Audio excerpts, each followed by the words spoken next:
মাত্র 2 মিনিটে একটা মজার রেসিপি বানাবো। খুবই অল্প সময় মাত্র দুটি উপকরণ দিয়ে এই রেসিপিটা বানাবো। একটা ম্যাগি আর একটা ডিম। আগে থেকে একটু আটা মেখে রেখেছিলাম, এটাকে গোল গোল করে রুটি বেলে নেব। দুটো এরকম বড় বড় করে একদম গোল শেপে রুটি বেলে নিতে হবে। এরকম তাওয়া আছে ঠিক সেরকম, মানে যতটা চাটু আপনার আছে সেই শেপে গোল করে বেলে নিতে হবে। চাটুর তাওয়াটা যতটা বড় ঠিক সেরকম আকার করে এটাকে গোল করে শেপ করে নেব। মাত্র কয়েক মিনিটের মধ্যে এই রেসিপিটা তৈরি হয়ে যায় আর এত টেস্টি লাগে যে কি বলবো। তো আমার রুটি বেলাটা হয়ে গেছে, এরকম করে আমি আরেকটাও বেলে নিয়েছি। মোট দুটো রুটি বেলা হয়ে গেছে।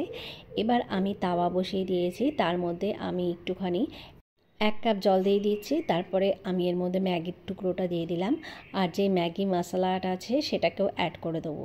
চামচ দিয়ে এটাকে একটু ভেঙে দিচ্ছি আর তারপরে মশলাটা অ্যাড করে দেব। তো নাড়াচাড়া করে দিচ্ছি আর মশলাটা মিলিয়ে যতক্ষণ না পর্যন্ত এটা একদম শুকিয়ে যাচ্ছে ততক্ষণ পর্যন্ত কিন্তু এটাকে কুক করতে হবে। তো এটা আমার হয়ে গেছে, দেখুন ঠিক এরকম ফরমেশনটা হয়েছে, একদমই জল থাকবে না। তারপরে তাওয়ার মধ্যে তেল দিয়ে আমি প্রথমে একটা রুটি দিয়ে দিচ্ছি। এই অবস্থায় কিন্তু ফ্লেমটাকে একদমই কমিয়ে রাখতে হবে। তারপরে যে ম্যাগিটা বানিয়েছিলাম সেই ম্যাগিটা এর উপরে দিয়ে দেবো। আর উপর দিয়ে আমি অর্ধেক একটু পেঁয়াজ গ্রেট করে নিয়েছিলাম, সেই পেঁয়াজটা দিয়ে দিলাম। আর একটুখানি ধনেপাতা কুচি ওপর দিয়ে দেবো, আর একটুখানি লঙ্কা কুচি। এগুলো দেওয়ার পরে আমি একটু অল্প পরিমাণে গাজর গ্রেট করে রেখেছিলাম, সেই গ্রেটেড গাজরটা এর মধ্যে দিয়ে দিলাম। এরপরে একটা সেদ্ধ ডিমকে একটু গ্রেট করে এর মধ্যে দিয়ে দেবো। এই অবস্থায় কিন্তু ফ্লেমটাকে একদমই লো করে রাখতে হবে, ফ্লেমটা একদমই বেশি বাড়ানো যাবে না, এতে করে নিচটা পুড়ে যাবে। পুরো গ্রেট করে আমি ডিমটা এর মধ্যে দিয়ে দিয়েছি। এরপরে একটা চামচ নিয়ে নেব, যখন এটা পুরো ডিমটা দেওয়া হয়ে যাবে একটা চামচ দিয়ে এর মাঝখানটা একটুখানি হোল করে নেব, আর একটা কাঁচা ডিম এর মধ্যে ভেঙে দেব।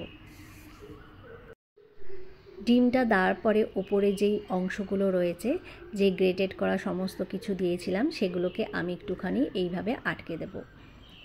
তারপরে আরেকটা যে রুটি বানিয়েছিলাম সেই রুটিটাকে এরকম করে দিয়ে চামচ দিয়ে চারপাশটা একটু চেপে চেপে দেবো, যাতে করে ভেতরের যেই ফিলিংগুলো আছে সেগুলো বেরিয়ে না যায়। 1 চামচ পরিমাণ একটুখানি রিফাইন অয়েল দিয়ে দিলাম, যাতে বোথ সাইড ভালোভাবে কুক হয়ে যায়, ভালোভাবে যাতে ভাজাটা হয়ে যায়। এইভাবে ওপর দিয়ে আমি পাল্টে দিয়ে দিচ্ছি। আপনারা চাইলে প্লেটও ব্যবহার করতে পারেন, তার ফলে ইজিলি এটাকে পাল্টানো যাবে। দেখুন কত সুন্দর হয়েছে, একদম পারফেক্টলিভাবে কুক হয়েছে। আর ভেতরটা তো ওয়াও, ভেতরের ফিলিংটা খেলে একদম সুপার টুপার টেস্টি। এর উপর দিয়ে আমি একটুখানি ম্যাগি অ্যাড করব। আপনারা চাইলে একটু চাট মশলাও দিতে পারেন, একটু ব্ল্যাক পেপারও অ্যাড করতে পারেন। বিকেলের টিফিন মাত্র 2 মিনিটে এত সুন্দর একটা রেসিপি তৈরি করা যায়। আপনারা কিন্তু বাড়িতে অবশ্যই ট্রাই করবেন আর সবাইকে বানিয়ে খাওয়াবেন। আর এটা খেলে একদম পেট ভরে যাবে, আর বাচ্চাদেরকে যদি টিফিনে দেন তাহলে তারা খেয়ে খুবই ভালো বলবে। রেসিপিটা কীরকম হয়েছে আমাকে অবশ্যই কমেন্ট করে জানাবেন।